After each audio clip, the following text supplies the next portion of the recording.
avevamo da ripigliare, aspettiamo forse altre persone che avevano contribuito a Messaggera, ma bon, abbiamo principiato perché un pochi che hanno fatto a Bizzavona, i vego e li sono penserosi.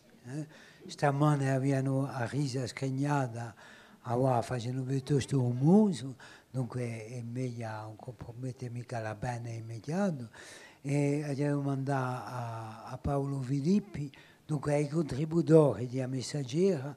Paolo Filippi non c'è mica ordine, Patrizia Cattagega, Daniel Maucci, Gian Giuseppe Franchi divenne qui, e poi dopo, dunque, un comando o a domanda o a ramma seria come stamane, seria di arrivare appena la sua contribuzione a un numero di Messaggera e poi dopo gli fa appena un bilancio, diciamo, tra ieri, 15 anni fa o 16 anni fa, e oggi ciò che li pensano di ciò che l'abbiano scritto così e poi dopo di maniera che è evoluita la situazione della letteratura corsa, vista in uso angolo che l'abbiano acquistato qui, questa rivista, tanto. O se li vogliono bene, Daniela, Patrizia, Paolo e Gian Giuseppe.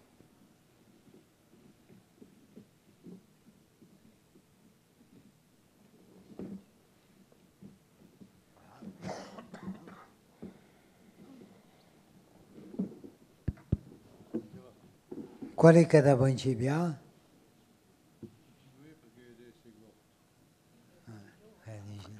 Avete visto questo? C'è proprio un modello. Come lo chiamano questo captaccio benevolentiale? Ne avete per un'ora e mezza proprio questo. Buongiorno. Allora, per parlare della mia contribuzione all'ultimo numero di Messaggera, ho scritto un articolo nanta La sessualità in Corse. Ho scelto un soggetto appena interessante. Allora, ho parlato dunque di Rinaldi sicuramente, ho parlato di Marie Susini, senza entrare in dettagli, di Marie Ferranti con les hommes de San Stefano, mi pare. E per ciò che tocca di letteratura scritta in corso, ho parlato di un libro di Giacomo Dier, a Varca e Amaona, dove c'è una scena di violenza estrema. Per dire che in generale la letteratura corsa c'era un tema, una tematica che non mi piaceva mica troppo, soprattutto nella letteratura scritta in lingua corsa. Ecco, allora mi pare di voi la farà cambiare appena, non è mica una letteratura, ma mi pare che forse ha cambiato appena, noi troviamo un po' di opere che parlano di questa realtà. Ho inteso parlare di una donna stamane, non mi ricordo più di un nome, Lucia Giamare, che ha parlato di questa tematica così. Ecco. Di una tematica interessante. Oggi è un progetto, oggi è un ricordo, quando oggi è... Voilà. Ho già finito. No, veramente, posso riprendere un mio articolo, ma so affari, è meglio.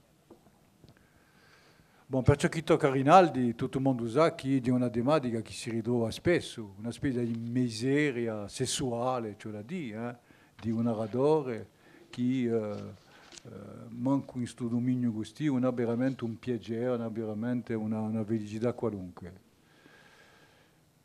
E dunque Rinaldi è il problema di Isabella, abbiamo parlato stamane, se Rinaldi può essere considerato come autore della letteratura corsa, posto che stamane si è posto un problema, quello che scrive in francese appartiene o no alla letteratura corsa. A me mi pare così, ma aggiunteso avvisi tutti fatti contrari.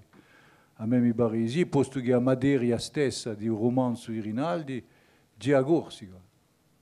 Un narratore non parla mai che di a Corsica. Dunque penso che si può considerare appena quest'opera così come un'opera corsa, ma capisco che lo ci siano ragionamenti tutti affatto differenti. Per ciò che tocca a Marie Susini, mi scuso, mica Susina, si trova questa tematica così in uno dei suoi romanzi che è o Plein Soleil o mi ricordo più di un titolo così, dove lui è una tematica anche dell'inceste. C'è una scena appena che è tra sogno e verità, dove c'è una figliola che gli si pare di aver avuto un rapporto sessuale con un uomo. Dunque qualcosa di veramente forte. De Marie Ferrante, il suo primo romanzo, Le femmes de San Stefano, si ritrova questa tematica così, con una certa libertà che era appena sfarente di questa timidezza, diremmo, quando si parla di trattare questo soggetto così.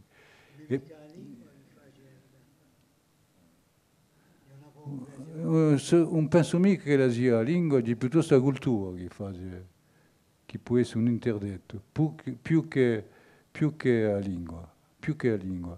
C'è, come si chiama, Jacques Poggioli, che ha fatto un introito a un articolo, diceva che a un momento dato in Cervioni, la DESEC, ha pubblicato un dizionario di asessualità e ha detto quelli che non vogliono questo dizionario che li facciano sapere. Dunque c'è una specie sempre di sentimento di retenue, voilà, esattamente, che non esiste più del Rinaldi, allora sicuramente, che non esiste più di Marie Susini e che si ritrova di noi appena di Marie Ferranti. Dopo ho parlato di un romanzo a te, dunque c'è questa scena così che è violenta, di una proiezione, e mentre che lui questa proiezione c'è una idea che si va violentata da 3 uomini, mi pare.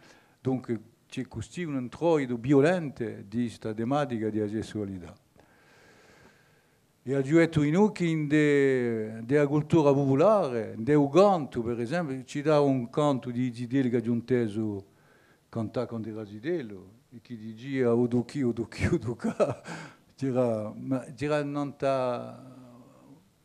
una risata piuttosto, era una specie di complicità tra quello che cantava e quello che stava a sentire. E me ne ricordo di noi che non c'erano gli Zidelli maschi che vogliano cantare questa canzone qui. E Zidelle era quasi interdetto, era impossibile di concepire che una Zidella potesse cantare questo canto così. Ecco, tutto questo data di 1990, quando è un numero 98, di buon tempo, mi pare che abbia cambiato appena. No, appunto la sessualità è vera, quando tu dici è la lingua non permette mica, io no. Ho pubblicato un articolo che si chiamava Parlez-moi d'amour, con tutte le parole sporche, e so quantunque 30 anni va, mi pare. C'era le noms della rosa, eccetera, bon. C'era tutto questo. Ma è vero che all'emissione di Te a Vostra, in dei laboratori telefonati tante volte, perché c'è un folklore sporco, un Corsica è assai ricco di estrovolette, di stalbatoti sporchi, ce n'è una manza. E da che lui ne passa uno all'antenna, subito ci sono protestazioni, ma a parte, mica a persone un po', ma noi un po'. Chiaramente non si dice mica, sono cose che non si dicono. In noi, nel nostro popolo, queste cose non sono mica dimesse. È una reazione che ha inteso parecchie volte. È una questione di cultura, perché la lingua ha una ricchezza, assai ricchezza. Allora, quando scrivo in letteratura, c'è uno dei miei testi non mi ha troppo fatto caso perché giusto appunto era detto un parole semplici, e quantunque un racconto che si chiama Vifina, degli anni 70, c'è una pagina di masturbazione, una pagina sana, Nimo ha impetato, perché non ha capito di ciò che si trattava. Portanto era chiaro, è chiaro, se era stato in francese, aveva scritto le stesse cose in francese, Nimo ci sarebbe sbagliato. In corso, Nimo ha capito, forse che è un scoop. È un caso di Rilla, scusami, sono jeu de mots. No, è vero, Gian Maria, te ne ricordi di questa scena? Allora, e perché? Perché era importante questa scena, non era mica di gratis così per fare provocazione, ma ho sempre detto che a Corsica è un solo luogo d'Europa, di governo, in cui un disgraziato di paese che viene da una miseria sessuale assoluta, perché una mica istruzione per farsi valere, perché una mica usa per fare un querone, un chiave mai, in tutta una vita. Un po' mica se lo vale, o se lo valava nei tempi, in Najaccio, in Bastia, anche 1 milione addosso, aveva andato a Magnalisi o a Roma o un altro e bultava come l'era valato. Aveva pagato 3 o 4 bottiglie di champagne a Troia di servizio e non aveva fatto nulla. È un solo luogo dell'Europa occidentale, perché in altro un tipo piglia la sua vettura, abbandona la città e una Troia, un carruglio la trova. In Carruglio, ma quantunque... Un carruglio in una casa, ma c'erano di noi i luoghi in Bastia e i luoghi in due le per gli iniziati mica povero paesano. Mica povero paesano con né più bestio né più imbecille che me o che voi. Sta sente, io nel mio paese ce n'era uno che si portava sempre nei luoghi di buttare in casa, scusate. Questo sì, ma un compagno no. Questo sì, ma un suo compagno no. Questo era ricordito. Ma non sono mica tutti ricorditi. Io vi posso citare per nome, 20 persone di un mio paese che erano normali e che non hanno mai potuto proprio in una ronna. No, ecco, mica nome. Non è mica che in Corsica. No, in altro si dai 50 euro. Vai in der Francia Brovonda. Giusto per una risata e per parlare appena di un mio libro, c'è una poesia che si chiama Onan, tutto il mondo conosce Onan, capito? Onan è stato condannato a morte perché invece di accoppiarsi con la sua cognata, tanto era obbligato, la moglie di suo fratello era morta e secondo la tradizione giudiva era obbligato lui di biarsi sta morte. Voilà. E dunque è stato condannato a morte. E la poesia di questa qui, a oggi dice, oh no! E o non che risponde, non si può manco più pisciare, non si può. Dunque ci può essere in noi risate anche in tanta tematica di sessualità. A volte ti lascio. No, hai testimonianze. No, è testimonianze non ta sessualità, ce n'è parecchie. Giusto appunto,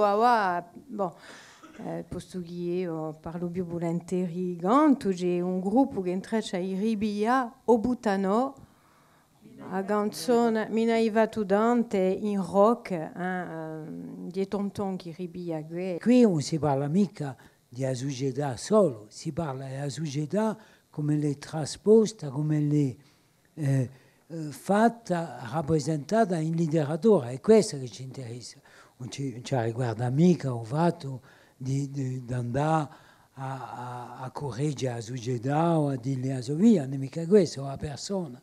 E di vedere come la società è rappresentata in letteratura e quali sono i temi. No, ma un'emissione. Entra un po' con la letteratura. No, ma difatti, no, ma quando monsieur dice c'è una regola, voglio sapere ciò che lo vuole dire, se lo accetta questa regola o se lo fa Augustato, è una regola che la letteratura può francare. Augustato che non possiamo fare qui, è che d'una banda c'è una maniera di giudicare queste cose così, c'è una difficoltà, diciamo, che è una specie come di gadero di censura, ma di censura positiva, di una cultura che si impedisce, diciamo in pubblico, di dire o di fare allusione a certi affari. E poi dopo c'è la ripercussione, la traduzione, è questa che ci interessa, in una letteratura di sa censura o di sa mancanza di censura. Ciò che noi vediamo qui è un stato che l'allusione diretta alla sessualità attraverso ciò che può dire è difficile. C'è, ma è difficile. Cambia, l'affare cambia per... E giusto appunto, torna a Berriven a Ugantu, cambia e generazione che viene a mi pare anche le siano di più, penso a Marco Biancarelli, a Pier Gambini, di noi che hanno fatto una boghe di canzoni che parlano di sessualità, che parlano... ma qui è teatro, io di parlo di canto. No. Giusto appunto delle canzoni che sbucciano degli anni 2000, si vede che c'è di più su tema che è palese. Dunque con autori, vi dico, come Gambini, come i Cantelli, come Tonton, come Marco. Con la consento io pubblico, assai. No, al contrario, penso che penso che la gioventù consente a se forme, a suo fondo in noi. E che sono gente che hanno assai successo.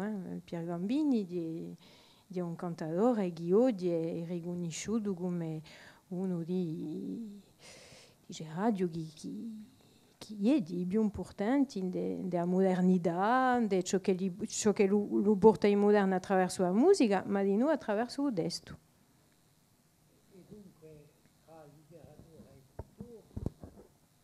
Tra letteratura e cultura, a ciò che tu dici, in seguito a ciò che tu dici, non c'è mica ostacolo, al contrario, c'è anche una trasmissione di messaggio, so capisco. Se un canto che fa parte della letteratura è capace di cambiare il comportamento della gente, che qualcosa passa in der cultura. Dunque è un segno di un'evoluzione, no? Che tu vedi tu di noi nel teatro. È più libero, mi pare che il teatro è più libero che la scrittura, c'è una specie di volontà di variare spesso, ma fanno allusioni a tutti i giochi d'occhio, sessualità. Mi pare.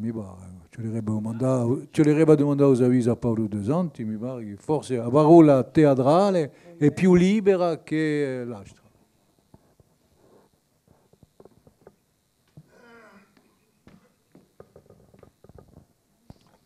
È difficile di qualcosa di... vengo qui. Bon, mi metto qui.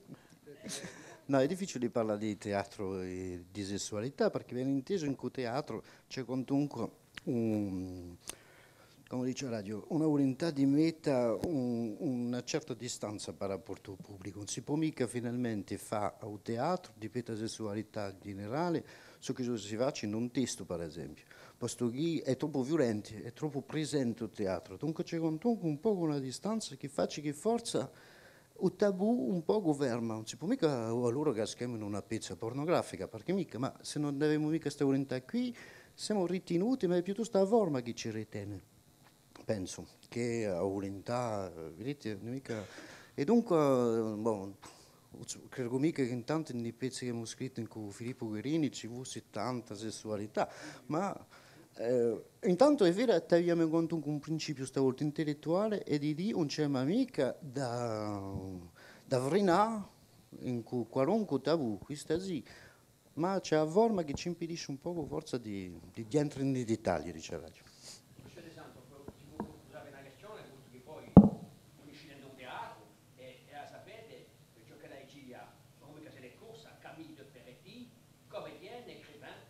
comédienne de théâtre écrivain.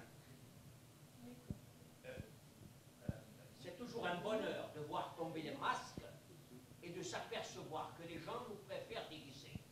Allora c'è forse una specie di, come si può spiegare, della spiegazione, questa situazione di Camille de Peretti, per rapporto al teatro e ciò che il teatro può apportare, notamment, come si dice, la sessualità di tutto. Non mica è un sujet tabù che può... Francamente è difficile a rispondere. Vuole fare da maschera che fare, che ce ne fosse un altro da rito. È vero che è un'immagine teatrale che si può ritrovare parecchi ultimi, ma in ogni modo voi potete cacciare cento di maschere, ce ne ferma sempre uno, perché la verità non è mai unica, ma è usato neanche.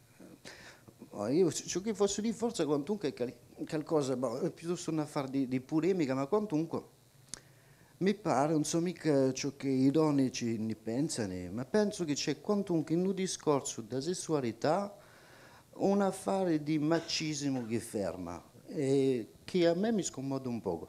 Allora faccio mea colpa un poco perché certe volte posso cascare di no, ma parecchie volte mi sono detto no, finalmente è sempre l'immagine da donna più o meno all'uso puttana, la donna è una puttana, e qualcosa qui che ferma e faccio che tu colpo, può essere che certi tabù caschessino, ma ci sono altri tabù che si mettono in piazza o altri stereotipi che sarebbe forza di rimettere in causa, e questo in Corsica non avevo mica tanto, è sempre un po', non c'è mai una sessualità spannata come sarebbe a regola, penso, no, c'è un po' un discorso quantunque sputrito ma anante le donne, questo è qualcosa che forse ci vorrei affigurare.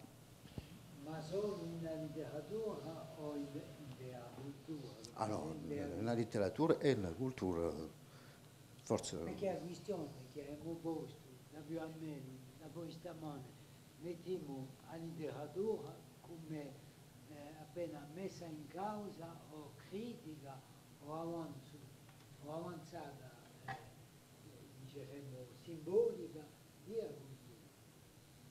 Invece qui, secondo ciò che tu dici, mi pare che non ci sia gli stessi tabù, gli stessi gli ostacoli similissimi di idea scrittura all'idea. Ma penso che io normalmente non siamo mica di più liberati che l'altro. Penso che c'è un discorso di lingua, c'è un discorso di gente e poi c'è un discorso di lingua, non è mica tutto fatto lo stesso. Ciò che aveva provato a fare in quello piccolo articolo di Ghirno, alla fine l'ha provato a farla per altri temi, l'acqua eccetera, e di vedere ciò che la rige a lingua, senza sapere che la rige, vedete? Perché c'è un discorso ha di un discorso che vuole andare a gambare scontri, eccetera, posso fare, ma tanto ma dirò oppone alla società. Invece che c'è un discorso che bene rapparello, che è quello dell'immagine, di figure, di yogi di parole, di yogi di spirito, che è un discorso della lingua. E questo è interessante, è come una specie di radio di lingua, di un cosciente di radiografia che palesa un cosciente di una lingua che si va assai lontano, e la sessualità si va assai lontano nel suo discorso della lingua, ma non si può mica tenere in pubblico di moro a Bartu, se no si faceva insultare dall'auditorio, per non detto si può essere un'emissione di radio, vi fate insultare dall'auditorio perché avete ruprato una parola sporca, perché avete suggerito una scena sporca, un passamica, ma la lingua è la rige tutti i safari, i rige quelle figure, i rige quelle metafore. Una mica un vocabolario più normativo, più scientifico per poter parlare di questo. Tu hai parlato innanzi di masturbazione, ma la parola masturbazione in corso è una sega. Non so mica a parola per dire un sesso maschile come un lau francese, o phallus o la verge, non l'abbiamo mica in corso. Non c'è mica sul repertorio più accitatorio da della lingua, c'è in un canto è lo stesso, benedichi i canzoni di sporchi, la chanson paillarde, Ce n'è assai in ce n'è assai in Corsica, ma ciò che si passa oggi è piuttosto una tramutata in dei luoghi dove c'era mica prima, per esempio come l'ha fatta Brassens per Mélanie, les chansons de salle de garde ont toujours été de mon goût e l'ha messo in un repertorio che era da gente da un pubblico più largo. Allora, ma penso che c'è un pudore quantunque di Petaquè e chi la fa tradizionalmente ferma assai maschili, come l'ha fatta rimarcare, e chi finalmente la lingua si quantunque mantenuta in un registro di lingua quantunque. La prima usare sulla masturbazione, eccetera, eccetera. Vieni a poco. Dunque, la traziera della lingua finalmente è no. No, e poi è vero che è un discorso machista, fadico, tutto ciò che mi vuole, un discorso corso, a sessualità, ma è ricco assai. È un discorso ricco assai, piatto, maschile, ma non è mica senza provenda questo discorso, c'è la roba assai, all'ingrosso anche. E massimo in le vole, in le passate, ma sempre bravi, sempre bravi. Ciò che lui dice a lei di meglio è che infatti ciò che manca è un livello di linguaggio, so capisco, perché non manca mica, ne parlavamo così appena da Berta con Daniela, non manca mica a designazione di ogni parte, ce n'è anche parecchie, ma sono spesso o considerate sporche, volgari, o allora figurative, sono sempre figure, non c'è che da vedere, avete in capo un pochi esempi, non avete mica bisogno di dire qui, intanto che Bastiaccio, no, intanto che Bastiaccio è abituato a dire che oggi Bastiaccio, me ne posso infilare un poche, ma mai in un livello che lo dice all'anno di meglio. Dunque è questa che è in causa nella nostra riflessione. Di sicuro non si può mica pensare a una società che non avesse mica che fosse censurata a un punto non poteva dire certe cose, ma da accedere a un certo livello di lingua. Ma c'è un discorso dell'uomo e c'è un discorso di noi creatori di Erone che si conosce meno. Di Erone Fraele. C'è un discorso segreto di Erone Fraele che si conosce assai meno, che un discorso sporco di l'uomo che in caffè basta capire appena e poi non c'è mica limite.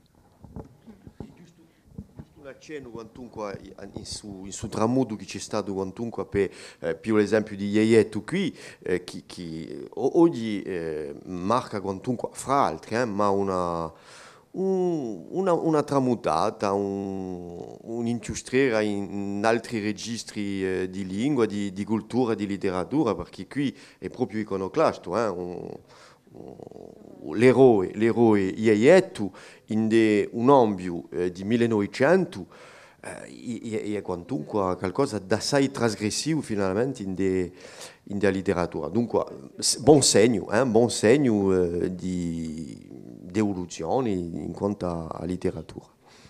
Ecco, forse potremmo passare. È meglio, ogni tanto è meglio quantunque a fare a la letteratura, ma a fare qualcuno di libri che sono asciutti.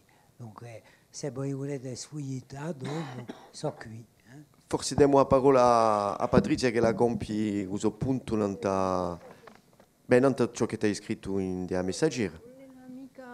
Ubuntu io rispondi a un'intervista di Jackie Poggioli di Betua ho fatto iscrivere in corso, ma qui non ci rimaneremo mica perché scrivi in corso, sempre gli stessi affari.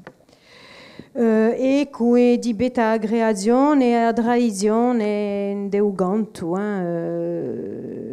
Mi domandava se a tradizione non strangolava mica aggregazione, rispondi a Lebiga che di no, bella sicura, posto che diremo pasta di quantunque di modo più o meno cosciente della nostra tradizione che aggregazione era una biera normale che corrispondia a Uida.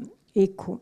Dunque, ma non so mica posso parlare appena di gioco risento, di beta a stuganto e a sta letteratura, forse, e come sono avanzate le cose, posto che negli anni 70 c'erano un'epoca di autori che scrivevano per il canto e oggi ce n'è assai di più. Risortivano all'epoca che risortia che a squadra Iuri Giro aveva contribuito assai a promuovere la letteratura attraverso il canto, e più particolarmente tre autori che erano Giacomo Fusina, Giovanni Ramurocchi e Giacomo Diera, ma hanno partecipato anche Gian Giuseppe Franchi e tanti altri, Rinato Gotti e tanti altri.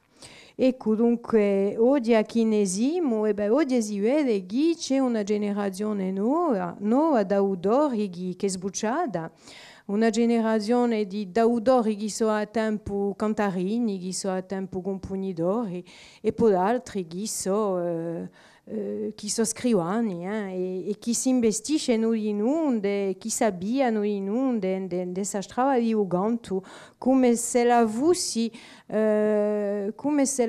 questa un affare normale, e saudore voleva un momento dato scrive canzoni, aveva manco come riferenti che si affaccano un disco di Campagnoli. Dunque, allora, tutto questo per dire che c'è un'evoluzione e che a poesia cantata, con canto vive, campa e si trasmette. Ecco, era solo per dire di noi che giusto appunto questa generazione nuova che si affacca negli anni 2000 promuove un altro discorso, come l'ho detto, di un discorso assai più certe volte urbano, più moderno per certi, che va di noi con un'altra musica, che è quella che abbiamo conosciuto negli anni 70. Un particolare qui, non sta Uganto, ci dici in maniera assai naturale che ci sono queste persone che cantano e dunque metti il canto in della letteratura. E così lo metto in della letteratura, e più particolarmente in noi, perché c'è un fenomeno che di comunque è abbastanza interessante, di vedere come l'hanno contribuito gli autori a promuoversi egli stessi attraverso il canto. E questa e vi dice che oggi un autore a un momento dato ad andare a scrivere una canzone, non manco una, e parlava di Marie Ferranti non la conosciamo mica come scrittore di canzoni o di poesie. Scrive canzoni anche ella. Allora, a conseguenza, scusa, vado ad insistere, non da questa, ma a conseguenza è comunque una messa in critica della definizione stessa della letteratura. Perché tutto ciò che noi abbiamo imparato qui ci dice a un momento dato che la letteratura è un insieme a sé stato, o manco quel che sia rammentato stamane, quanto noi ci siamo insucchiati di cultura francese, quasi come un rimprovero. E allora qui com'è che non trasponiamo mica, o mica abbastanza, o in tutti i casi, in ciò che tu dici tu, com'è che tu non trasponi mica se divisio letterario, constatando che, ecco, un tale ha scritto una canzone e che la canzone dunque viene dalla letteratura. Faccia la letteratura. Se noi arriviamo a modelli, a un modello francese, la canzone non è mica letteratura, ma di a noi di definisce in noi ciò che noi vogliamo come modello. e potremmo dire noi che a canzone contribuisce assai, secondo me, a un movimento letterario dagli anni 70. Allora, io ho qui Estro Spiridoso, dunque di Germana Zerbi e Elena Onerandi, che hanno fatto una scelta di un'antologia, una scelta di poesia d'Estro Spiridoso, e l'hanno scelto in della poesia. Non c'è nessuna allusione a prosa. E non c'è mica spiegazione di questo. Dunque, vuol dire che qui nella sala vedo gente che lavorano per una desa in particolare, nella letteratura corsa. Qui c'è una scelta implicita, diciamo, di ciò che è estro spiritoso di poesia. Non c'è mica a prosa, a narrazione, non sono mica mintate. E poi in più in della poesia non è mica mintata a poesia popolare. Quello io già mi rispondo.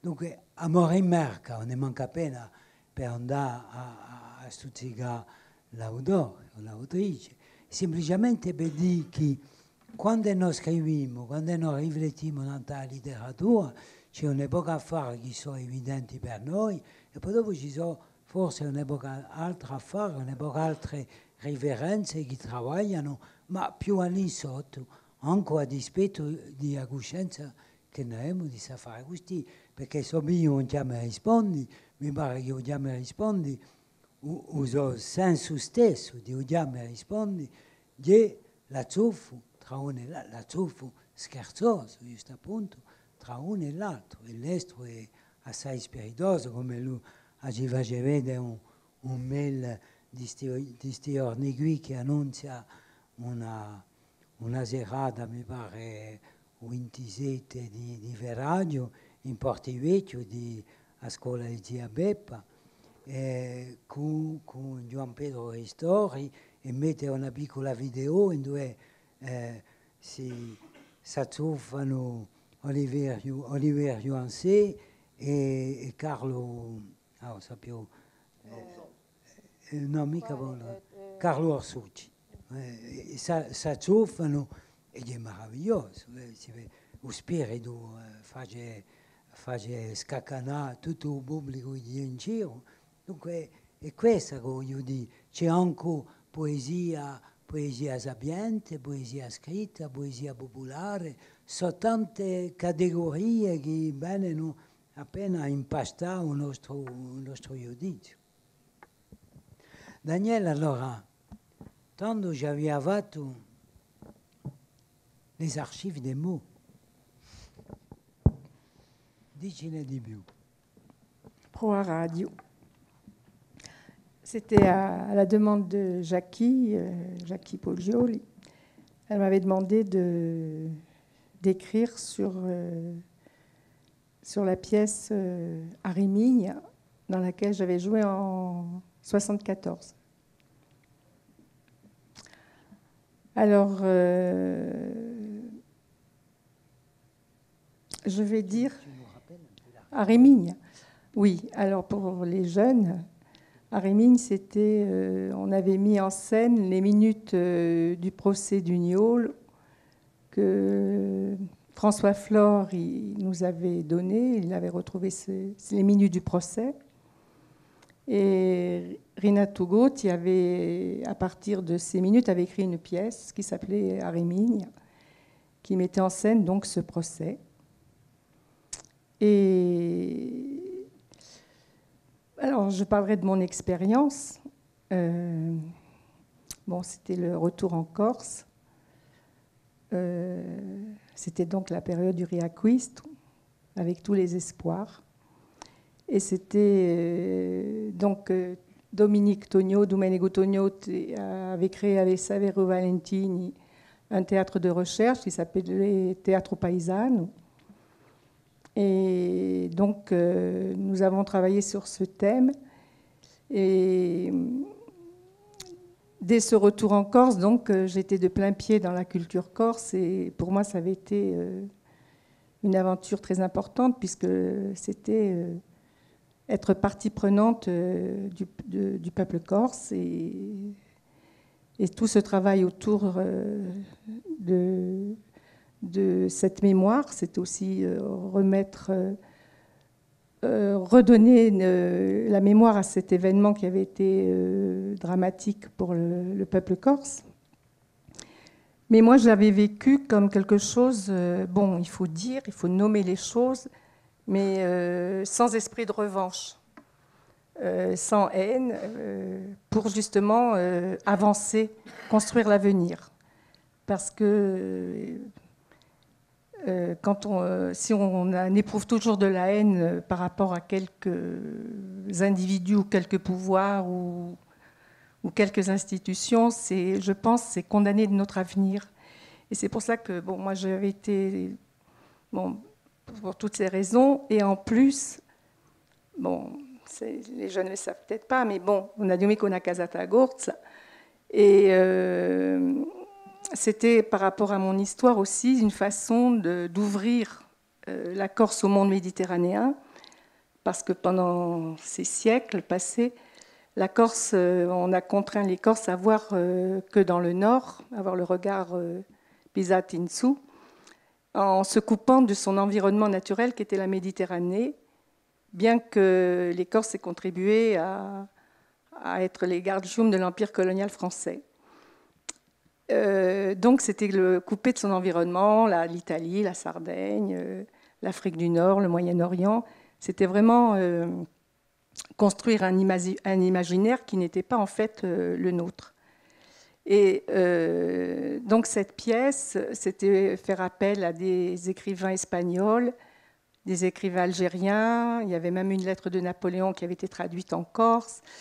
Donc c'était tout ce brassage de poètes, d'écrivains venus de la Méditerranée. Et pour moi, c'était être comblé.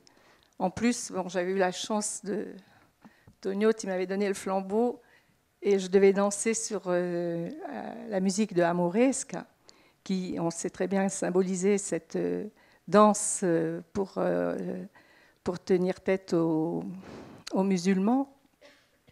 Donc, bien que je ne sois pas musulmane, je me sentais comme symbolisant la réconciliation entre le peuple corse et tous les rivages qui bordent la Corse et de la Méditerranée. Et ce qui était important aussi, c'était le rapport au corps. Tonio avait travaillé avec un grand metteur en scène qui s'appelait Grotowski, qui était un Polonais, qui était un grand bonhomme. Et le rapport au corps, c'était important parce que nous avons quand même un problème avec le rapport au corps dans notre île. C'est une espèce de rigidité qui peut s'expliquer, certes, par l'histoire, puisque les hommes étaient beaucoup dans l'armée, l'éducation, les tabous. Donc, on est plutôt stick-it, hein, encore aujourd'hui. Et je me souviens quand Tonio avait introduit la danse, les tam-tams et tout, on était très très mal vu. Tonio était très très mal vu. Elle est sous tonto qui sbarca in cui tam-tam et nemica nostra cultura. Ça avait été très violent. Certains avaient été très violents. Et en fait, on voit aujourd'hui justement l'évolution à travers la musique, combien la musique aujourd'hui introduit ces instruments dans la musique corse. Et qui crée à partir de sa culture, mais qui s'ouvre aussi à d'autres influences. C'est ça aussi la création, c'est ne pas rester figé sur un passé, parce que là aussi c'est morbide et on ne peut pas innover. Donc voilà ce que je peux dire. Hein. Si vous avez des questions. Pardon ? C'est un peu pardonner, mais pas oublier. C'est un peu le propos. Voilà, absolument. Voilà. Oui, oui. Non, mais il ne faut pas oublier, mais ne pas être dans le ressentiment. Voilà, c'est tout. Il faut prendre acte. Voilà. Voilà. Alors, et la poésie et l'écriture personnelle. La poésie, parce qu'on n'a pas tes poèmes ici, mais Voilà, tu écris, tu as été publié récemment. Bah oui, je ne sais pas si vous avez lu. Non, mais alors, cette poésie, comment se marie-t-elle avec cette expérience ancienne et avec la propre affirmation identitaire qui est la tienne?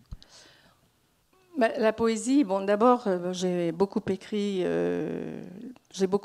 des articles. Et je me souviens avoir écrit dans... Comment s'appelle cette revue oui, mais... Non, je ne me souviens plus.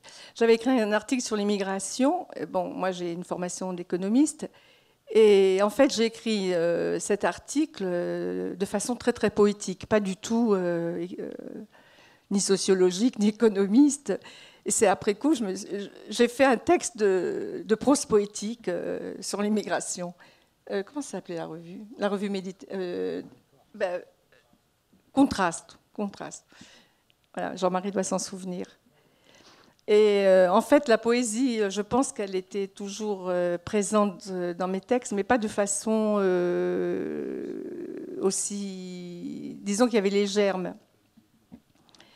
Et c'est à la mort de mon père que je me suis sans doute autorisée à écrire de la poésie. Et c'est là qu'en 2001, que j'ai commencé à écrire de la poésie. Mais ça m'est venu, je n'ai pas décidé. Je n'ai pas dit, ah, di scrivere una poésie, non. Et, in francese, par qui... J'ai écrit un texte en corse dans un messager aussi, qui s'appelle Le salut de l'armée française, Adio scritto in corse, mais in août. Mais ce n'est pas une décision. Par contre, dans ce que j'écris en ce moment, j'ai beaucoup de dialogues en corse, mais ça me vient. Je ne dis pas, ce n'est pas quelque chose de... Bon, et au Pinsamen, c'est une amie qui me l'a fait remarquer lorsqu'elle a lu le manuscrit de mon roman. Elle m'a dit, tu écris en corse. Alors je lui dis, ah bon? Elle me dit, si, les constructions de tes phrases, c'est la construction en français est écrite en corse. Et c'est vrai que j'ai remarqué, en fait, souvent quand je faisais lire à Henri, il me disait, mais c'est pas français ce que tu écris. Alors je lui dis, non, mais ça fait rien, je le laisse, parce que la construction, le verbe, le sujet, le verbe, le complément, et je le mets à l'envers. Et des fois, je redresse les phrases. Et ça, parce qu'en fait, mon imaginaire, bon, a mia mamma parla sempre uguale, in Parigi, hein, et mon imaginaire, je pense, bah oui, il est complètement de culture corse, tu vois. Mais écrire en corse, bon, bah, ça me demanderait beaucoup d'efforts parce que in Bastille, quoi la diaparla. On parle voilà, c'est plutôt que de se poser cette question en termes d'obligation, difficulté ou d'obligation. Essayons de poursuivre dans l'idée que tu as énoncée, celle au fond, d'une impulsion, un peu comme ça, sans projet délibéré, qui te porte à une expression, mais lorsque tu la reprends, tu t'aperçois, ou d'autres personnes, d'autres témoins, jugent que tu écris en français, mais dans une marge du français, où... se révèle une postulation qui est celle du bilinguisme, hein, pour dire les choses un peu rapidement, ou d'un bilinguisme qui n'est pas à ce moment-là formé de la juxtaposition de deux langues, mais du croisement de deux langues. Ce qui pose un problème, hein, ce qui pose un problème pour la littérature, j'entends, pour la reconnaissance du texte littéraire, non pas pour l'expression, puisque chacun d'entre nous a dans son référent personnel plusieurs exemples de mixité comme ça entre le corse et le français qui sont extrêmement expressifs, des mots qui sont plus expressifs que les deux mots correspondants en corse et en français, hein, bien sûr. Mais c'est cette question-là de l'accession, comme on parlait tout à l'heure, du genre qui vient en quelque sorte bousculer la hiérarchie générique d'une littérature instituée. Est-ce qu'on a le droit, alors là je m'avance, hein, je marche sur des œufs, hein, est-ce qu'on a le droit de revendiquer une dignité littéraire pour un langage qui est entre les deux? Mais par mon histoire, je suis entre les deux. Je ne veux pas, parce que c'est quand même aussi, il faut le dire, un problème qui se pose aujourd'hui chez nous, c'est qu'il faut choisir. Et là, l'autre jour, j'ai fait une petite intervention, être d'ici et d'ailleurs. Et tous, enfin, moi, je pense que je ne vais pas me mutiler, ou mes babou mes kagorts, ou à mes mamés gorts, mais je n'ai pas envie de m'amputer d'une partie de moi, qui est celle de mon père. Je l'assume totalement. Et mon imaginaire est aussi irrigué par cette histoire kabyle, algérienne. Elle est aussi irriguée par la culture française. Et je pense que aujourd'hui, c'est vrai que peut-être que nous faisons des progrès, mais c'est vrai que c'est difficile. Ça a été un moment difficile, puisqu'on m'a même demandé de quand même changer de nom.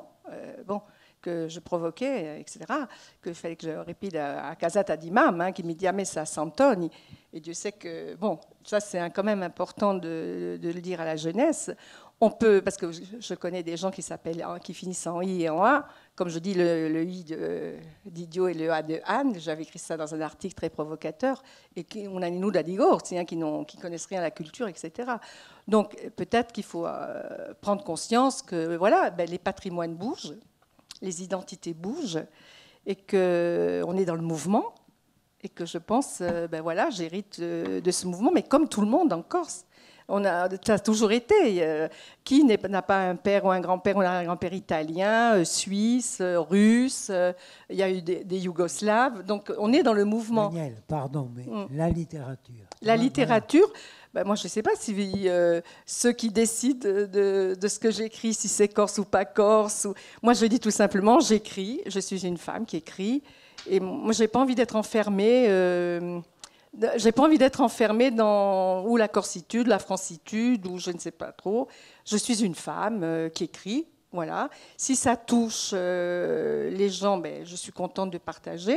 Si on n'aime pas, c'est le droit du public. Moi, je ne suis pas dans ce narcissisme au point que je demande à être aimée de tous. Non, je comprends qu'on puisse ne pas m'aimer, aimer ce que j'écris. Mais en tout cas, j'ai des choses à dire. Mais ça, bon. Moi, j'ai des choses à dire. Je suis profondément, charnellement attachée à ce pays, qui est la Corse. Je suis profondément méditerranéenne et surtout humaniste et ouverte au monde. Parce que moi, le jour où j'ai découvert Stig Dagerman, qui est le Rimbaud de la Scandinavie, quand j'ai découvert ses livres et qui parlait de la mort de sa mère, parce que moi aussi, j'ai eu ma période de dinguerie à 20 ans. Je me suis dit, là, il faut arrêter mes imbécilités. Même les gens du Nord ont de la peine quand leur mère meurt et qu'ils écrivent d'une manière extraordinaire ce rapport à leur mère, etc. Moi, j'avais perdu la mienne. Et à partir de ce jour-là, je me dis, je ne serai jamais enfermée dans une quelconque pensée dogmatique. Et on peut défendre la langue corse, toutes les langues minoritaires opprimées, et pour cela ne pas être fermé et rejeter l'autre. Voilà, moi c'est ça moi, mon écriture. Bon, c'est aussi peut-être les souffrances, parce que voilà, mes casates, puis que j'ai eu une liberté de ton qui n'a pas plu à certains. Mais en fait, c'est de l'amour que j'ai. Quand on a de l'amour, si on ne dit pas les dysfonctionnements d'une situation, moi, je crois que c'est qu'on n'aime pas, c'est qu'on va dans le sens du poil et que voilà. Moi, je crois qu'il faut des voix libres, une littérature libre, émancipée de tous les dogmes, quels qu'ils soient.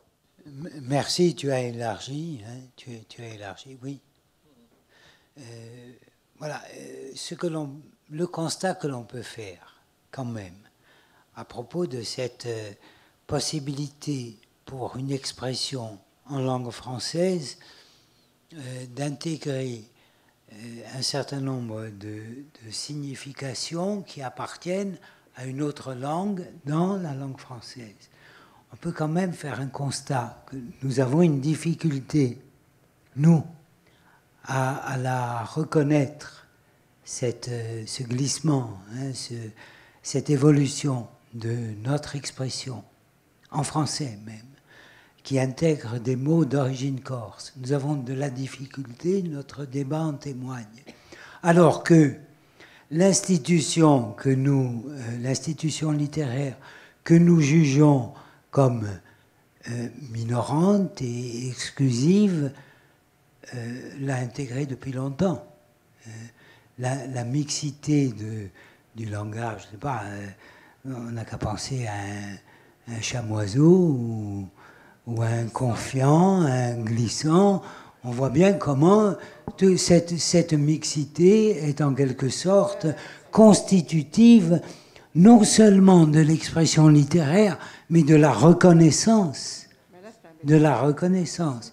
Et on voit comment les choses, dès lors que l'on passe de l'ensemble de l'espace francophone à l'espace italophone, on voit bien que cette question n'a même pas eu besoin de faire l'objet d'une transgression historique, d'une reconnaissance par l'institution, puisqu'elle est constitutive de la manière dont on considère la langue dès les origines, puisque la continuité se fait naturellement, sans heurts, sans chevauchement, sans col à franchir entre les différents aspects dialectaux d'une même langue.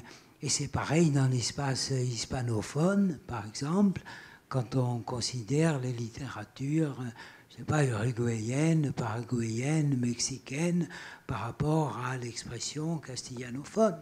Voilà. Il n'en reste pas moins, là je me tourne encore vers les gens qui préparent une thèse du côté de la salle, il n'en reste pas moins que nous, Corses, écrivant en corse ou en français, nous nous posons des questions qui souvent peuvent paraître dépassées par l'histoire même des idées dans la situation linguistique de référence. Alors, que faut-il y voir? Je ne sais pas. Faut-il y voir une marque de minoration persistante? Faut-il y voir une difficulté?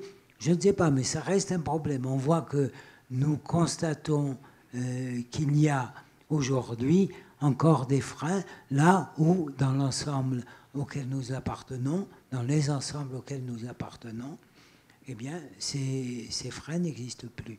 Alors, donc, je voudrais... Moi, je voudrais dire juste une petite chose. Au contraire, je pense que ces freins-là, enfin, si certains les considèrent comme des freins, moi, je considère que, et vous, je pense vous avec moi, que c'est une grande originalité dans la création littéraire. Et je disais à Philippe, puis là, je pensais à Jacques Fouzine, justement, quand il écrivait dans Le Puits de l'Ermite en français. Et je me souviens de ces vers qui m'avaient à l'époque frappée, parce que justement, j'avais retrouvé cette façon d'écrire en corse, en français. « Fais le cercle, mon intelligence, fais-le. » Enfin, cette répétition, et je pense que c'était de sa part, je ne sais pas si c'était conscient, mais moi, je l'ai perçu à l'époque. Je savais que tu en parlerais. Voilà. Non, moi, je voudrais dire que les langues ne sont pas antagonistes et que chacun s'exprime dans la langue où il est le plus à l'aise et que c'est le patrimoine. Moi, je pense aussi aux Algériens qui écrivent en français. Et le dernier, là, qui a fait y avoir le Goncourt, mais évidemment qu'il n'aurait jamais eu, c'est Kamel Daoud. Quand je viens de lire son bouquin, qui est une pure merveille, Meursault contre enquête. Quand on... Ah, tu l'as lu? C'est vraiment extraordinaire. Et c'est un enrichissement. Donc, là-bas aussi, il y a ces débats. Hein. Ouais, entre la langue amazigh, la langue arabe, dialectale, parce que c'est les restes de la colonisation. Mais est-ce que pour autant, ces gens vont s'amputer, puisque... Enfin, moi, je pense que non, quoi. Je crois quand même que ce débat est dépassé aujourd'hui chez nous. Alors, Gnagnazepo, Franck. Là, merci Daniel, hein, merci. S'il faut parler de notre contribution d'il y a 20 ans au numéro de Paul. Oui, non, de toute façon, je la vois assez perçante, on a des années de graisse. Non, s'il faut parler de cette contribution que nous avons été quelques-uns à apporter au numéro à Messaggera. Bon, moi, mon texte était intitulé « Une nouvelle poésie corse, et alors ?» Bon, c'était nouveau il y a 20 ans, c'est-à-dire qu'aujourd'hui, ce que je disais date de 20 ans et donc porte bien son âge. Hein. Et bon, je commençais par m'étonner, je m'étonne encore, de cette profusion je m'en étonne encore, oui, je m'étonne encore de ce dont je m'étonnais à l'époque, de cette profusion de la poésie en Corse. Depuis toujours, oui. Tous les événements de la vie quotidienne, spontanément, étaient mis en vers, même de la façon, d'une façon qu'on pourrait estimer artificielle. Vous venez de perdre quelqu'un, votre réflexe normal ne devrait pas être les octosyllabes. Et pourtant, de vraies improvisations se faisaient en octosyllabes, bon, pour les brinks, pour les mariages, pour les azatara. Je veux dire, la poésie, ou du moins la langue versifiée, hein, parce qu'il faut peut-être faire le distinguo entre la poésie et puis la versification. Hein. Mais il y a un talent de versification en Corse. Bon, je ne veux pas dire qu'il est unique au monde parce que je ne connais pas les autres pays, les autres civilisations, mais c'est étonnant. Il est étonnant que n'importe quelle occasion de la vie quotidienne engendre de longs poèmes et, ma foi, fort bien, techniquement, d'excellentes factures. À un moment donné, dans Corse Matin, dans le quotidien, era sciutamo, così, uno aveva qualcosa a dire, a legge en poésie. Le lendemain, l'autre répondait en poésie, ça durait. Il y avait comme ça des joutes poétiques par écrit qui n'en finissaient pas.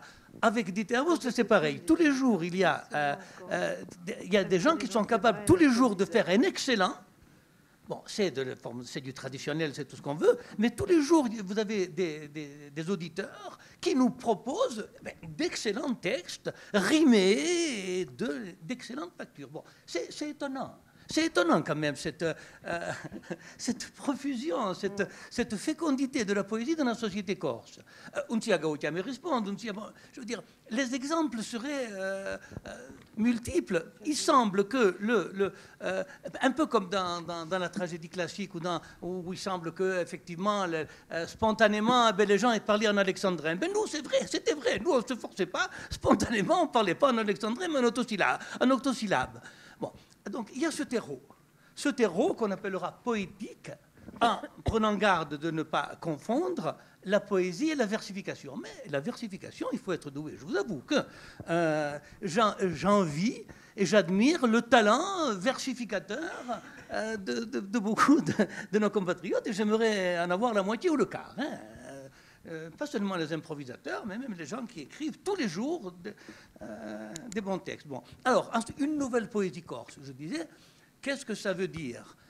C'est vrai que ce qu'on entend aujourd'hui par poésie, ce n'est pas seulement le fait d'accoupler les rimes et que les pieds soient dans le nombre voulu. La poésie, c'est... Sinon, vous avez de la prose. Vous avez la prose qui vous permet d'exprimer votre idée.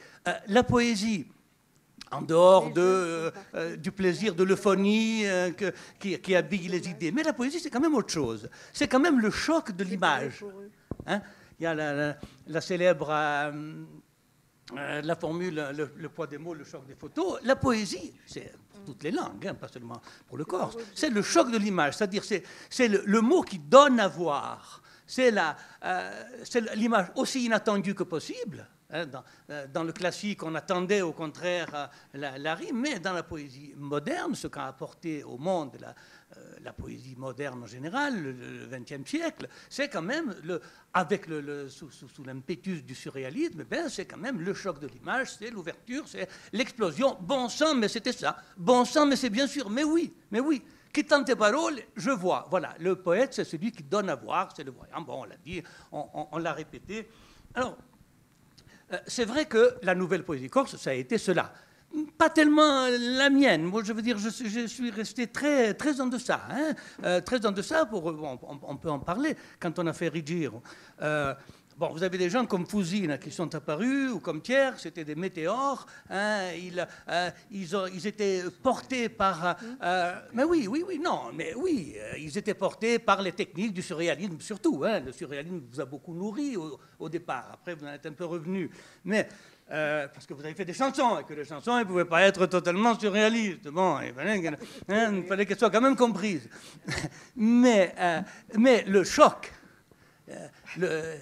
l'impetus du surréalisme a fait éclater une nouvelle poésie corse, en particulier d'Henri Gir, où ça a été poursuivi par Bonanno, ça a été poursuivi par Patrizia, par Di Meglio. Bon, c'est une veine.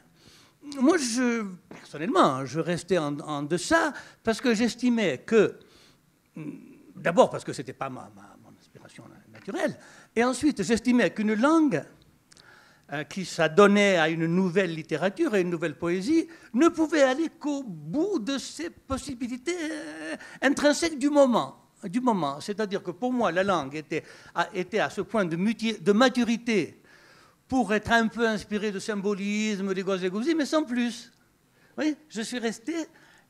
dans ce que j'avais à dire, dans le registre que je sentais être le mien. Mais je saluais dans cet article, justement, cette floraison qui avait fait éclater les coquilles. Des coquilles que moi, je n'avais pas... Voilà. Hein. Donc, c'était ça que je disais un peu dans cet article. Et dans les thèmes, évidemment. Hein, In Piazza Zappa Mohamed, bon, chose qui, on l'a très bien dit ce matin, sortait du registre traditionnel et des thématiques usées du discours corse en général et de l'écriture corse en particulier. Voilà. Hein, il y avait quand même l'apparition, l'irruption du monde moderne dans les thématiques. Et dans les formes, il y avait les influences de tout ce qu'il y avait de moderne, chacun allant plus ou moins loin à la mesure de sa propre envergure. Quoi. Il y a Jacques Fusina qui avait imaginé un récit où un poète d'écriture se trouvait attaqué en poésie par un poète d'Iliam et Risponde. Et très vite, le poète d'écriture, entre guillemets, il s'avouait vaincu. Il était battu. Je ne sais pas si vous vous rappelez, on a mis la chose en scène. Il y a Alain Di Meglio qui a joué le rôle du poète d'écriture, et je crois que c'est Parigi, ou Mère di Paolo Santo Parigi, qui, elle, a attaqué d'une poésie. Et il a gagné, je veux dire que... Hein, et il a fini, je me rappelle de l'attaque finale, parce que Alain hésitait un petit peu. Il lui a dit « Ad risposta, a mi manderai berabosta ». Je ne sais pas si tu te rappelles. Hein, ça fait partie des souvenirs douloureux. Ah non, alors moi aussi j'ai un souvenir douloureux que je raconterai tout à l'heure. Ferrandi en a fait une chronique d'ailleurs. Elle est repartie de la nouvelle dans les maîtres de chant. Et elle a refait une chronique sur ce fait comme ça qui est très très bien. Mais qui de nous n'a pas vécu cette expérience? Alors moi je voudrais dire, pour aller tout à fait dans le sens de ce qu'a dit Gian Giuseppe, à propos de cette espèce d'attirance vers une écriture poétique libre, enfin libérée de la du maître, et toute en quelque sorte passionnée par le surréalisme. Donc j'ai commencé comme ça, effectivement, à rédigir.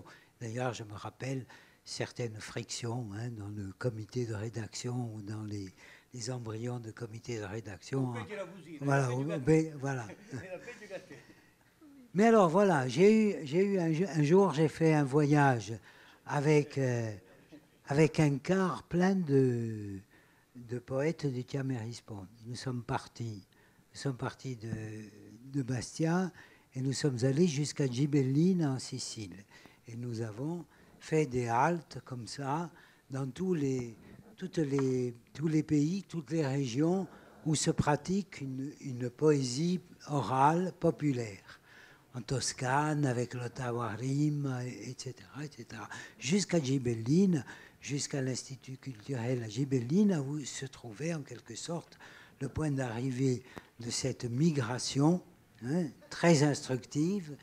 Et là, pendant tout le voyage, ils improvisaient. Je peux vous assurer que c'est un enfer. C'est un enfer. Des kilomètres d'improvisation. Et alors, vous êtes sollicité. Alors, vous essayez. Vous ne voyez pas le paysage. Vous ne voyez rien.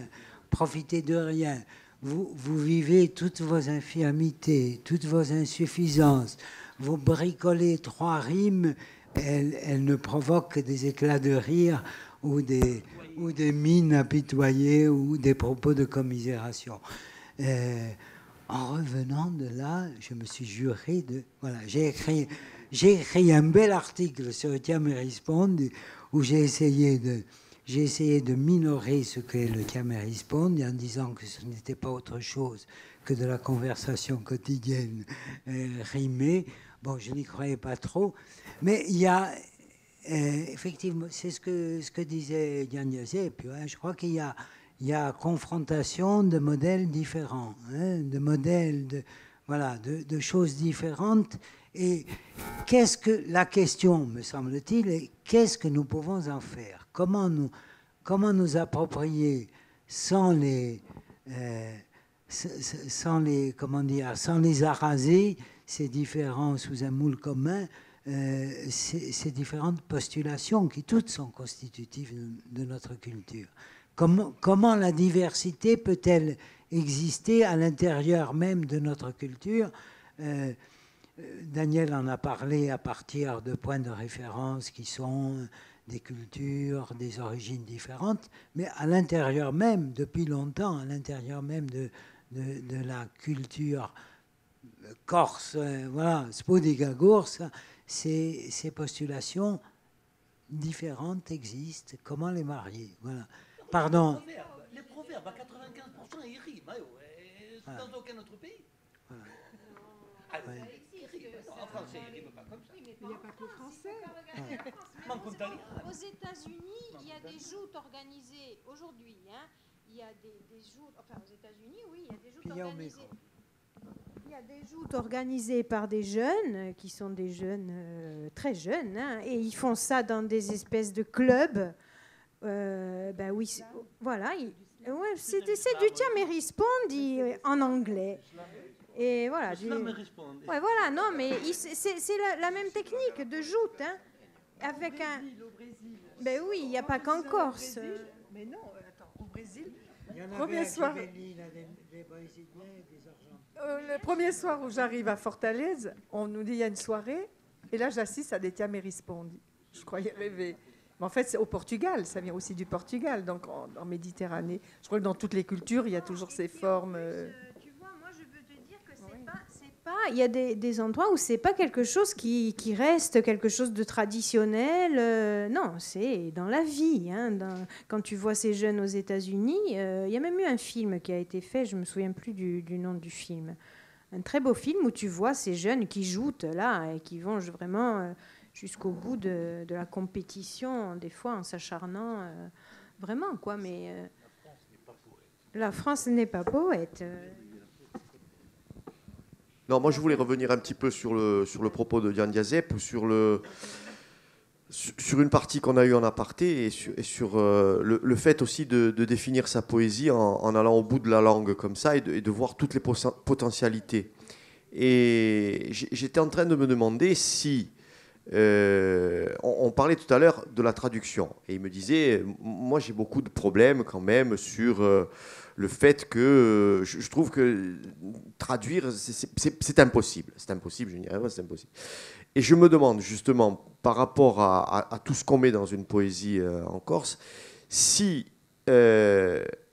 au-delà du fait que le public qu'on peut trouver, il peut passer par la traduction, c'est normal que les œuvres puissent s'exporter en prose, c'est beaucoup plus évident, en poésie ça me paraît aussi utile, sinon on se confine au lecteur corse au départ et c'est peut-être pas un horizon valide pour un poète, mais en même temps, est-ce qu'on ne doit pas se résoudre et cultiver le fait qu'il faut laisser une partie de l'œuvre en langue corse, la laisser analyser comme ça et la laisser vivre comme ça parce que il y a un univers de connotation, il y a quelque chose à faire là qui ne devrait pas être le fait de la traduction. Moi, je me demande aujourd'hui si tout doit être traduit et tout doit être donné, parce que c'est une vraie tendance. Hein, je vois là les derniers ouvrages qui sortent, Estru Spiridos, et puis de plus en plus, tout ce qui est publié en poésie, pratiquement tout ce qui est publié en poésie aujourd'hui,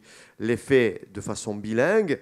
Mais je me demande au fond si une partie de l'œuvre corse, ça vaut aussi je pense pour la Corse, doit être traduite, parce que je pense que ça nous prive un petit peu de cette culture, de l'univers de connotation que ça comporte de façon intrinsèque. Hein. Et voilà, c'est une vraie question que je me pose aujourd'hui. Et Joan Diazep, finalement, la relève bien, parce que au-delà des écoles qui peuvent nous inciter, nous mettre dans la modernité, comme le surréalisme et comme tout ce qui est parti de Ricci, il y a aussi cette démarche-là qui donne de magnifiques textes et qui sont sous-tendus par, bien au-delà de la langue, la culture de la langue. Je pense qu'il y a vraiment quelque chose qui mérite d'être recultivé aussi et d'être réhabilité. Et malheureusement, la qualité du lectorat ou des études ou des anthologies font qu'on a des difficultés là-dessus. En fait, au niveau de la traduction des œuvres, des poésies... Non, je reste pas, je pose une question à un lundi Melio. Ah, pardon. Je voudrais savoir si vous parlez de traduction a posteriori ou de traduction simultanée, parce que pour moi, la traduction n'enlève rien à nos œuvres, en ce sens où elle intervient après la première, je dirais, avec l'écrit initial. Au contraire, elle permet de diffuser quelque chose qui n'aurait pas existé sans la traduction. Donc elle enrichit finalement le premier écrit.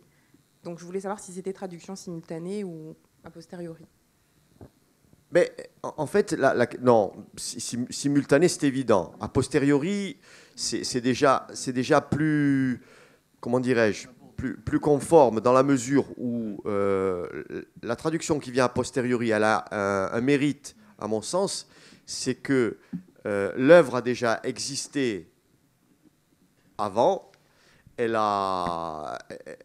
On trouve qu'elle mérite d'être traduite, et du coup, c'est une forme de reconnaissance. Donc c'est bien.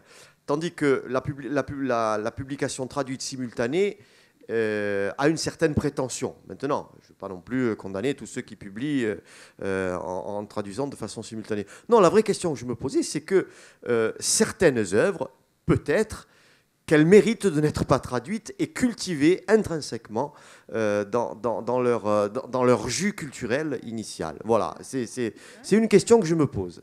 Giusto un affare, per Ivana appena ciò che lei diceva Patrizia prima, di betto a canzone, poi a poesia messa in musica.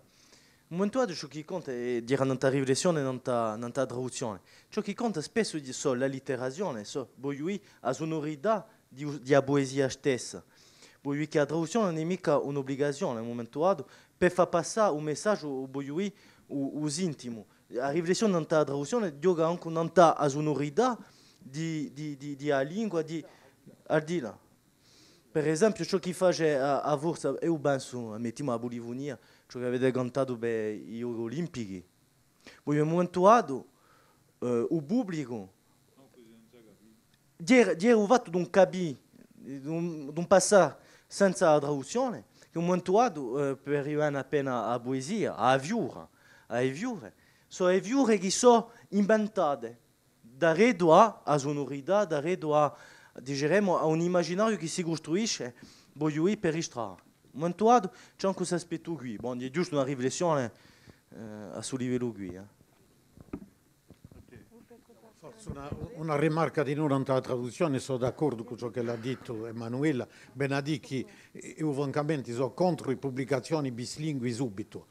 Una come Littori, perché non le giocava a parte in corso, non compro mica perché ha comprato 150 pagine per un leggere mica, e aveva un libro grosso così per nulla, ma quello è per ridere, ma a tempo penso che la maggior parte dei lettori, se i libri sono pubblicati in due lingue, subito una legge francese. E dunque mi pare un peccato e un pericolo.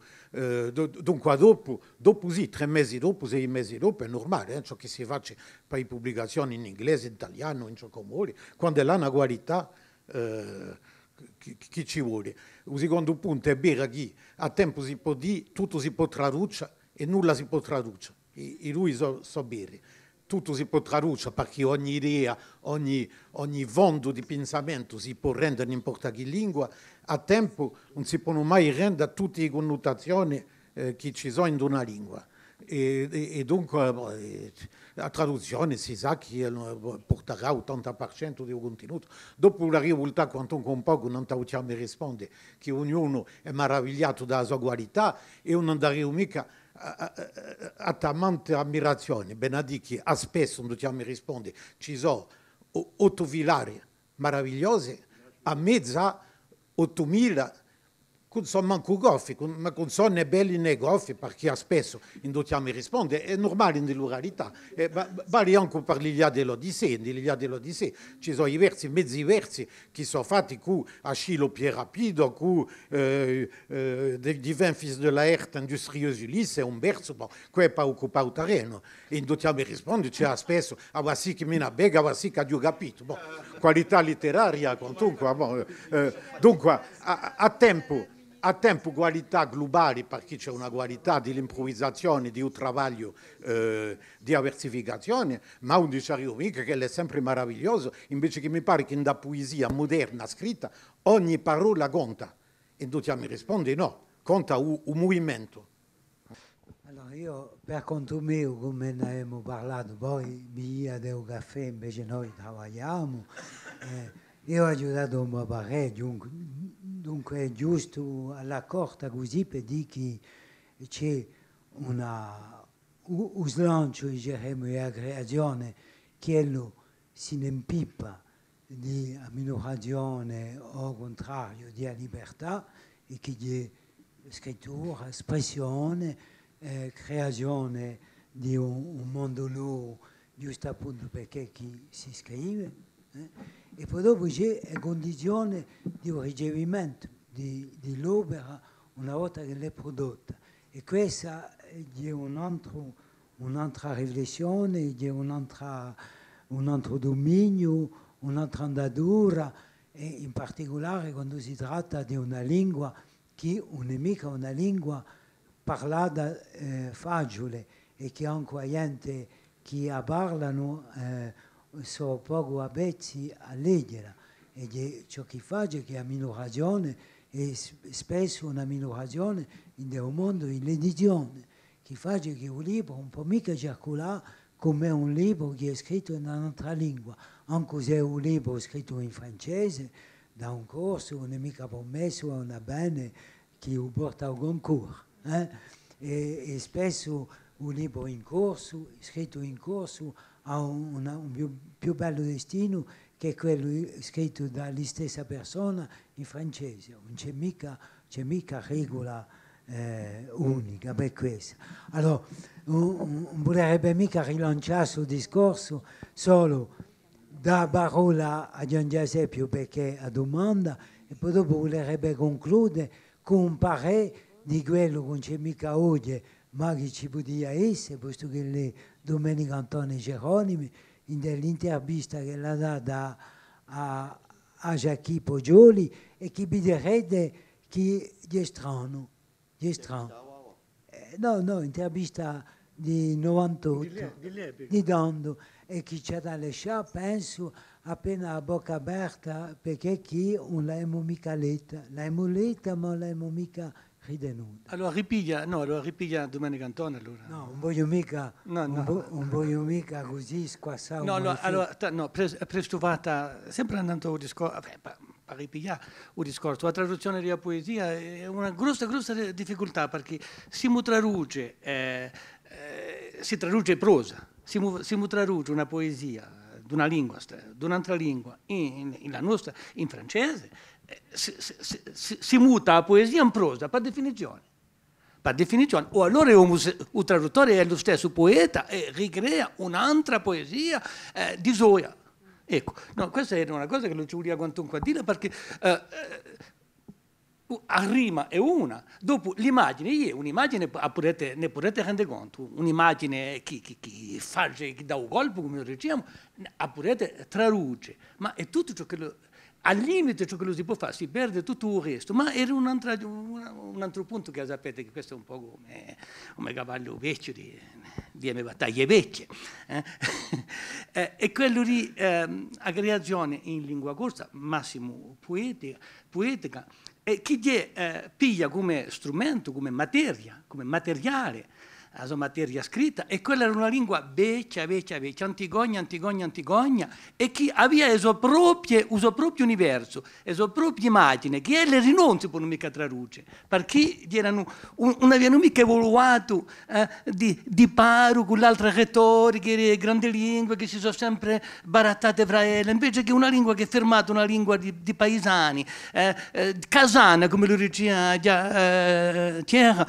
che non evolvete mai, che non si dicerà mai che le stesse cose, l'avevi scritto una volta in un articolo del Tronda abbastanza forte, dici, in questa lingua qui non si potrà mai dire una cosa nuova, perché in le forme vecchie non si può dire cose vecchie, boh, si ne può, sarebbe un tema di un'altra giornata di colloquio, ma questa lingua che era un conservatorio di forme di pensamento vecchie, un po' non mica si è trasmesse a di già in sé. Dunque la lingua di già era un materiale poetico da parello.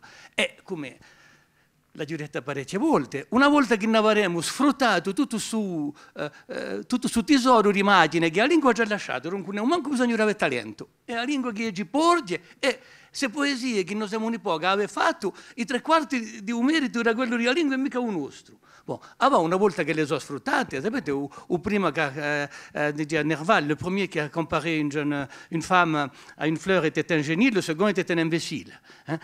Cioè dico che una volta che ne avremo sfruttato questa immagine che la lingua ci ha lasciato, ci vorrà a portarne 9 di nostro. Bene, ci vorrà il talento e un sboccio che succeduto a rigiro, anche Bonanove, poi anche tutti, poi anche canta, anche lo sboccio fa vedere che il talento c'è. Anche pure una volta sfruttato il fondo vecchio, ci sono i talenti nuovi. E ne sono persuaso, non è mica per demagogia che arrivo, ne sono persuaso, ma c'è sta parte di fondo, di a lingua che non potrà mai essere trasmessa, ne fatta conoscere la traduzione. O allora ci vorrà molta benedichi, per una sbucata ci vorrà 15 infrasate di spiegazioni. È impossibile. Dunque questa è una trasmissione che non si può mica fare. Non si può mica fare e ho vanno vecchio, ma anche sai che anche Samosa che cominciano così tanti, che continua a dirlo tanto, perché si continua già oggi, anche sai che c'è quantunque una risorsa, una vera, che ha fatto entrare la lingua corsa in un processo di creazione a Barto. E uso quello che difende le cose vecchie, ma è viva la Bartura, dico. Ecco. Il problema con Gianni Esempio è che non si è mai d'accordo con lui, ma ha tanta eloquenza e tanta forza, tanta ramma di convincere che in un momento ci convince. E dunque ci vorrà tempo appena per potergli rispondere e credere. Manderemo per la posta la risposta. Allora,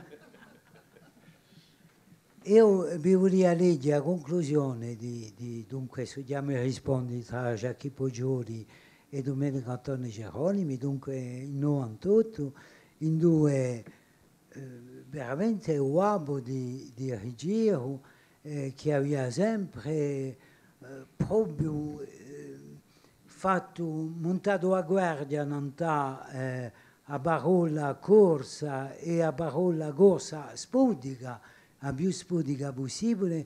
Ciò che lui dice alla fine dell'intervista, dice così, vi rimando alla lettura di Lissem perché è assai istruttivo, ma alla fine dice così, dice Jackie, que reste-t-il dans la production littéraire actuelle de votre projet initial?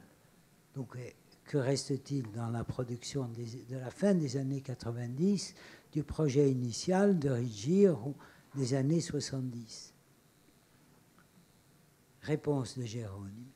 Un certain nombre de gens qui écrivent aujourd'hui en Corse étaient dans l'équipe de Ruggiero.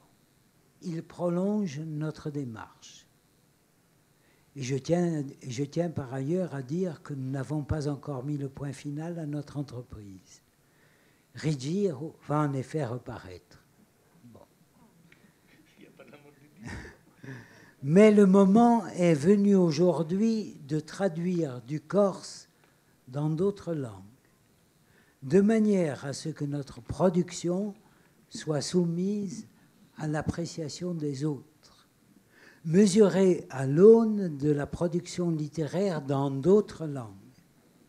C'est pourquoi, dans les prochaines parutions de Ruggiero, nous nous proposons de traduire des textes corses dans différentes langues européennes officielles.